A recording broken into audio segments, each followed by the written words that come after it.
This is our core building in 1887. Salvation Army up there, and this is fish. It's a fish market. They called it the Fish Market Core, and you go in and go up into the core building. She was our divisional commander. She went to jail 15 or 18 times for preaching on the street, and he was the officer who went out when the city council passed an ordinance saying you can't play a horn or beat a drum within a half a mile of City Hall.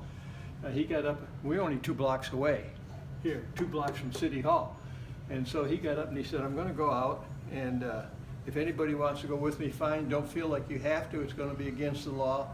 He went out and that started the whole thing where they started coming after the Corps. A man named Frank C. Andrews was an officer of the City Savings Bank, and he came out, he was on the city council, he came out and got the city council to pass an ordinance saying you couldn't play a drum or beat a drum or play a horn within a half a mile of City Hall. We were 2 blocks away, and our open air stand was directly across the street from City Hall.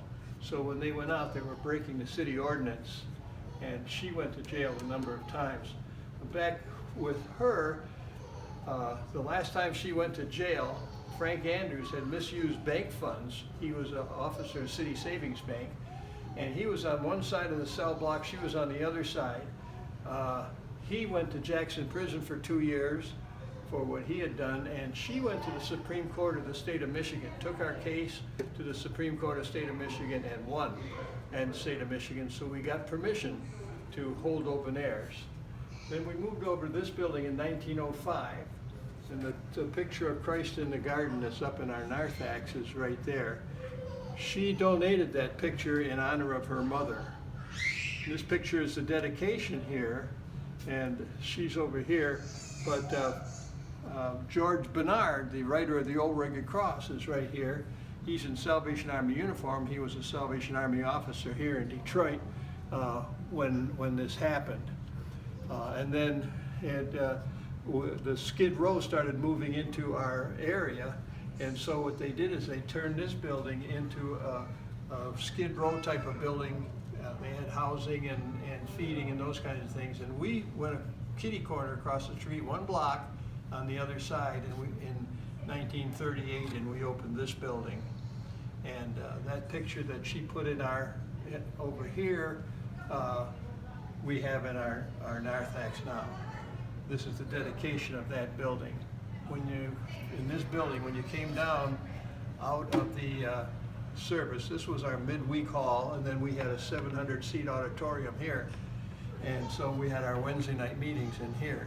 Now this picture of Christ Last Supper, I've taken that out and I put it on the wall down here, and this dedication, this thing here, cornerstone, I've taken that out and put it on the wall down in this building.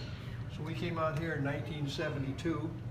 We bought this little church, little Baptist church, Dearborn Heights Baptist Church, and then we built onto it the rest of the building. So this is the church we bought, and this is the part we built on. This is the dedication. The people from this place sent letters and those kind of things to me, and they sent their dedication of this original building. So I put the dedication of this original building up.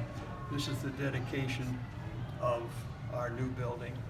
When you came down the stairway here, this was on the ceiling of the stair coming down, and you can see it there. Now, the original, this is a historical thing here, because this was going to be the original building for the Salvation Army. It was the Evangeline, but on the stores here, we were supposed to move in there, but instead of moving into this building with the Evangeline, we built our own building here. And these are some of the kids that we teach beginners here. This is, we do open airs. And these are some of the people. I felt Eva Burrows was a friend. We soldiered in, I moved my family to Scotland. I taught at Glasgow University for a year, and she was our divisional commander, and we got very close, friendly family. So these are open airs that we've done recently. We started the Thanksgiving concerts in America, and this was our 100th anniversary. And these are the people they played a duet. My granddaughter and I played, and of course this was the first time she went out on kettles with me when she was 8, and then they played a duet in the band, of course. So that was our 100th anniversary of the band. These are some more of the open air meetings that we've gone to. Mary Ranking, a real saint, she went and passed out war cries at all of our open air meetings.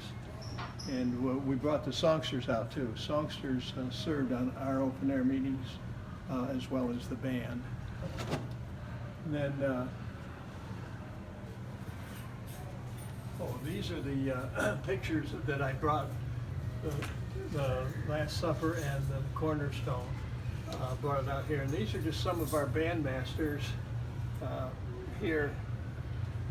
So we had a singing group here, the New Dimensions for Christ, and I brought them up as best I could, and then brought Bill Himes in for a weekend. And Bill Himes worked with them for a weekend, and they were fabulous after he did it. Now these are just some of our open airs downtown. This was interesting. We were playing in 1962. We were playing a concert in Chicago at the Temple Corps, and Jerome Hines, world famous bass singer, came, and he was recognized. He came to hear the band, and they came in. They asked him to sing, and so he got up and he sang a solo at our band concert.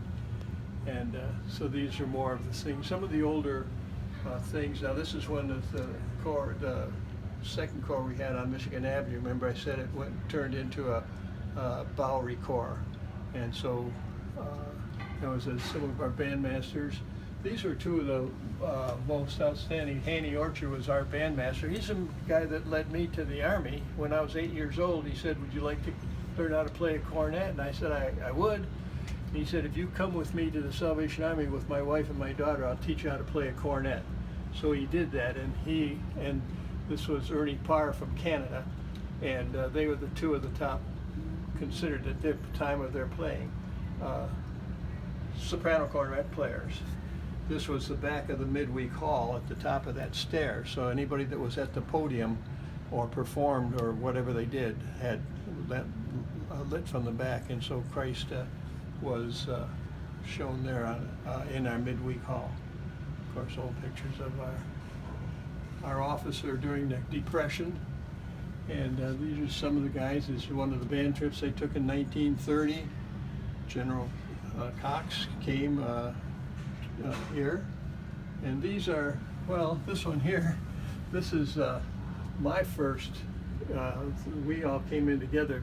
Actually, it's taken out from here, but John Jones was 14, Glenn Zimmerman was 14, Angus MacKenzie was 14, Bob Haribo, Jack Eaton, and Hitler. He's not really Hitler. So that's it. And then these are some more of the things. Our 75th anniversary. We had the New York staff band to come in and play for us for our 75th anniversary. And so some of the older Girl Guards and marching to the open air. We did open airs downtown at Grand Circus Park, and we'd get 600 people to our open airs, and then they would follow us back to the Corps at night, and then we'd have our evening service. We had a morning service and an evening service, and so they'd follow the band back. No, but back out here, these kids were just really, really magnificent players. They were, they could play Salvation Army duets when they were like 11 and 12 years old, and they traveled around. This is just some of our history that I put up just in case they wanted to read. Then these band pictures start in 1892, and they go all the way up to the present. As we come down, as we get down farther down here, we have some of the these four guys were bandmasters for over 60 years between them. And then these guys are being honored for 50 years in the band. And then we're being honored here for 50 years in the band. Then these are more up-to-date band pictures. Then over here, you can tell out the sweet story, deep and wide, Sidney Cox. That's him and his wife, and they were soldiers here. Eleanor Roosevelt with Christmas help. We had a coal wagon that went out at during the Depression and gave out coal to the people. These are some more of the open airs, and this. I got her memoirs, and I turned them into the headquarters, and a lot of the stuff that before 1900, when they were going to jail, she put in her memoirs. When they made it illegal for the Salvation Army to have open airs, the police commissioner sent the horses out to break up the open air. Well, Woodward was a port, and there are a lot of sailors down there, and they came down from the port, and when the horses came on a slow trot, and in her memoir she says it was obviously the people on the horses were not really up for it, but they were ordered to do it. They made a V, and the horses went down both sides of the V, and as they went down both sides of the V and the open air service was in the middle, they cut the sashes and their harnesses and saddles with their knives, and so the guys on the horses had to go back. They told the commissioner, we can't do anything because they cut the cinches. So then he sent the fire department out with their hoses, and as they hooked up the hoses, these guys with the same jackknives cut up the hoses so they couldn't shoot it. But she even tells the name of the pieces, the songs that they were singing at that open air in her memoirs. And she says not one Salvationist left the ring. They just continued with their open air meeting while all this was going on.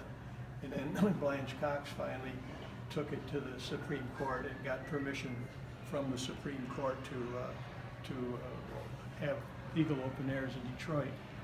And these are some of our younger bands, junior bands up here, down here. And that I told you, John and Glenn were so good. Now this is him and his three brothers, and they played the quartets, the four of them. This was a junior band on our band sweater, and that's a good picture for me. My brother is in this picture playing tuba, and my brother disappeared. Just like you hear these stories where the kid walked next door and never got there, he just disappeared 45 years ago. So and then some of these are like our Boy Scout troop a long time ago. And so that was it. And then the big picture over there is the picture of our corps outside of our building in 1905 on the wall over there. That's when we moved in. It's on the corner of Michigan Avenue and 2nd Avenue. And 2nd Avenue is a dirt road there.